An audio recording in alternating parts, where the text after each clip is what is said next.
এবছরের প্রথম ইলিশ খাওয়া বর্ষায়। তো আজকে আমি ইলিশ মাছ রান্না করব, আর কি কি করব সব কিছু নিয়েই থাকছে আজকের ভিডিওটি। আশা করি সবার ভালো লাগবে।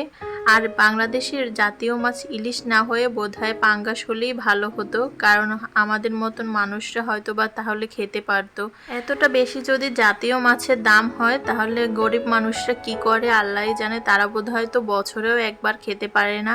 তাই বললাম যে পাঙ্গাস মাছ হওয়াটাই বোধহয় ভালো ছিল জাতীয় মাছ। তো হ্যালো এভরিওয়ান, আসসালামু আলাইকুম। সবাই কেমন আছেন? আশা করি সবাই ভালো আছেন, আমরাও আলহামদুলিল্লাহ ভালো আছি। তো সকালবেলা উঠেই বাইরে দেখছিলাম খুব ঝুম বৃষ্টি হচ্ছে। তো চলে আসলাম ছেলেকে নাস্তা খাওয়ানোর জন্য, যেটা আমার সর্বপ্রথম কাজ, নাস্তা বানিয়ে ওকে আগে খাইয়ে নেওয়া। তো ওকে আগে যদি আমি না খাইয়ে নিই তাহলে আমার কোনো কাজেই মন বসে না আর ভালোও লাগে না। তো এর আগে একদিন আমার খুব কাজ ছিল, ওর বাবাকে বলছিলাম একটা রুটি ওকে চা দিয়ে ভিজিয়ে খাওয়াতে। তো সে অর্ধেক রুটি খাইয়েছিল, যার জন্য আমার সারাদিন বোধহয় কোনো কাজেই ভালো লাগছিল না, মনে হচ্ছিল যে কি করছি কি যেন করিনি। তো যাই হোক, তো সেজন্য আগে চেষ্টা করি সব কাজ ফেলে আগে ছেলেকে খাইয়ে নিতে। তো সে ঘুম থেকে উঠেই সকালবেলা এই যে তার খেলনা বের করে নিয়েছে।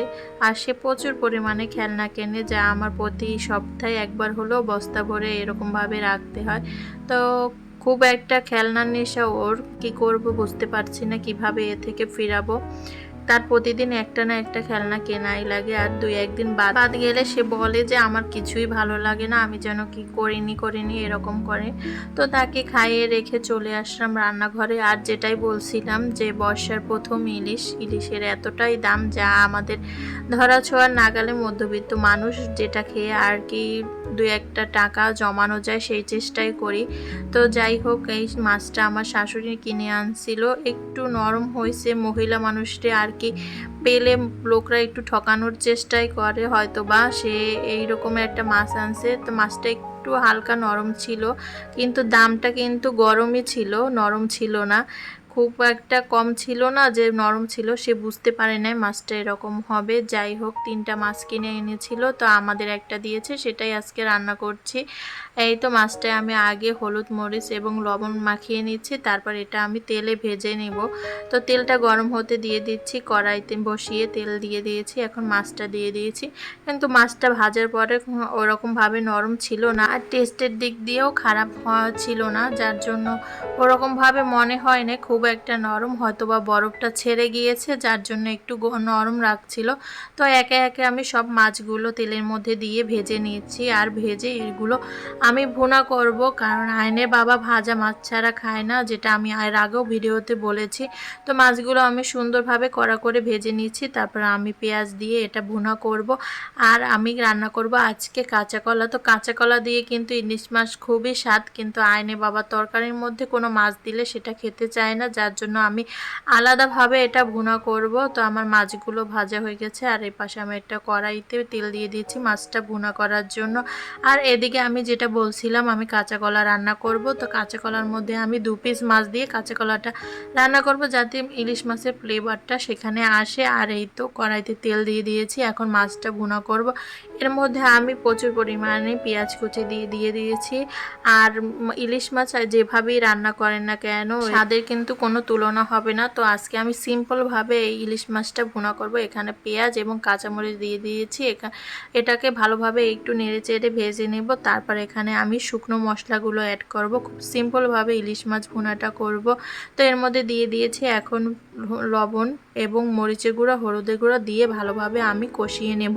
ভালোভাবে কষানো হয়ে গেলে দেন আমি মাছগুলো দিয়ে দেব। খুব সিম্পল একটা রান্না, তবু আপনাদের সাথে শেয়ার করছি, আশা করি ভিডিওটা ভালো লাগবে আর শেষ অবধি দেখবেন। আর যারা শেষ অবধি দেখবেন আমার ভিডিওটি অবশ্যই একটা লাইক করে যাবেন, আপনাদের একটা লাইকের আশায় এরভাবে আমরা ভিডিও বানাই।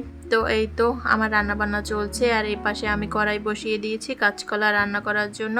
তো কাঁচকলার জন্য মশলা কষিয়ে নিয়েছি, সব কিছু দিয়ে পেঁয়াজ রসুন কাঁচামরিচ হলুদ মরিচ যা যা লাগে সেভাবে দিয়ে তারপর আমি এই তো কাঁচা কলাটা দিয়ে দিচ্ছি, এখন কষিয়ে তারপর আমি ঝোলের পানি দিয়ে দেব। তো দেখতেই পাচ্ছেন সুন্দরভাবে আমি মশলার সাথে এটাকে মিক্স করে নিচ্ছি। আর এপাশে কড়াইতে আমার মশলাটা ভুনা হয়ে গিয়েছে, এখন আমি ঝোলের পানিটা দিয়ে দিয়েছি। আর একটু কম পরিমাণে পরিমাণেই ঝোল আর কি মাখো মাখো রাখবো, যার জন্য অল্প পরিমাণে পানি দিয়েছি। এখন আমি সব ভাজা মাছগুলো এখানে দিয়ে দিচ্ছি, শুধু লেজা আর এক পিস মাছ আমি রেখে দিয়েছি, যেটা আমি কাঁচা কলার সাথে অ্যাড করব। তো এই তো সুন্দরভাবে আমি নেড়ে চেড়ে দিচ্ছি। এটা বলক ওঠার সাথে সাথে যখন তেলটা আরেকটু ছেড়ে দেবে তখন আমি নামিয়ে নেব। আর এদিকে আমি কাঁচা কলার ভিতরেও ঝোলের পানি দিয়ে দিয়েছি এবং ভাজা 2 পিস মাছ এখানে আমি দিয়ে দিয়েছি। তারপর ঢাকনা লাগিয়ে এটাকে সেদ্ধ করে নেব।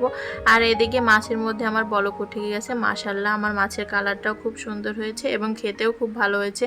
তো ভাজা মাছের এই যে তেল আর এই যে ফুলটা, এটা আমরা রেখে দিয়েছি। এটা আমি ভাতের সাথে খাবো। কে কে খান অবশ্যই কমেন্ট করে জানাবেন। মাছটার ফাইনাল লুক দেখতেই পাচ্ছেন, মাশাআল্লাহ অনেক সুন্দর হয়েছে। আর কি বলবো, রান্নাটা কিন্তু সিম্পল হলেও খেতে কিন্তু খুব খারাপ লাগেনি। আর ইলিশ মাছ যেহেতু, এর ঘিরানেও ভাত খাওয়া যায় 1 প্লেট। তো অবশ্যই কেউ এইভাবে ট্রাই না করলে বাসায় এভাবে রান্নাটা ট্রাই করবেন। আমার আর কাঁচা কলাটা রান্না করা হয়ে গেছে, দেখতেই পাচ্ছেন। এটাই আমি একটু ঝোল রেখেছি, কারণ কাঁচা কলা রান্না হওয়ার পরে কিন্তু রেখে দেওয়ার পর ঝোলটা কিন্তু টেনে যায়। আর পাশের কড়াইতে আমার আগের দিনে একটু মুরগির মাংস ছিল, আলু, তো সেটাকেও গরম করে নিচ্ছি। কিনা আয়ান বলে আমি মাছ খাবো না, তো চিকেন খাবো, যার জন্য আগে এটা গরম করে রেখেছি। যদি বলে তাহলে এটা দিয়ে তাকে খাইয়েবো। তারপর এখানে আমি রান্না বান্না করে সব কিছু গুছিয়ে নিয়েছি রান্নাঘর। আর এই তো বাহিরে এখনো বৃষ্টি হচ্ছে। তো এই তো ময়লা ছিল, সেটাকেও আমি ফেলে তারপর ঘরটা গুছিয়ে গোসলে চলে আসব। তো গোসল সেরে সে খাওয়া দাওয়া করে একটা ঘুম দিলাম। ঘুম থেকে উঠে এই তো এখন বিকেলবেলা নাস্তা বানাচ্ছি, চা বসিয়ে দিয়েছি। আর এখানে আমার বানানো ছিল চিকেন ফ্রাই, তো সেটার এই কয় পিসই ছিল লাস্ট, তো সেটাও ভেজে নিচ্ছি। আর এখানে ছিল চিকেন আপনার স্টিক, যেটা আয়নে বাবা কিনে আনছিল, এটাও 2 পিস ভেজে নেব। তো এই তো এদিকে আমার চিকেন ফ্রাইটা ভাজা হয়ে যাচ্ছে, একটু হালকাভাবেই ভেজে নেব, কারণ চিকেনের পিসগুলো কিন্তু ভিতরে ছোট ছোট, ওভাবে সেদ্ধ হতে কিন্তু সময় লাগবে না। এই তো আজকে আমাদের বিকেলের নাস্তা এই অবধি, দেখতেই পাচ্ছেন। আর এদিকে আমাদের বাসার সামনে রাস্তাটার খুবই খারাপ অবস্থা, দেখতেই পাচ্ছেন। তো আজকে রাস্তাটা আমাদের ঠিক করানো হবে। এখানে গাড়ি চলে, যেহেতু আমাদের নিজেদের অটোরিকশা আছে, প্রতিদিন 4টা-5টা অটো যদি বের হয়, তো এই ভিজা রাস্তা অবশ্যই নষ্ট হওয়ার কথা। তো এই তো আয়নে বাবা সকাল সকাল উঠে গিয়ে লোক নিয়ে আসছে রাস্তা ঠিক করানোর জন্য। আমাদের নিজেদের আগের কিছু রাবিশ কেনা ছিল, যেগুলো এখানে ফেলে দেবে, তো এখানে ফালানো অলরেডি শুরুও করেছে লোকরা এসে। তো বিকেলবেলা আমরা রেডি হয়ে গেলাম।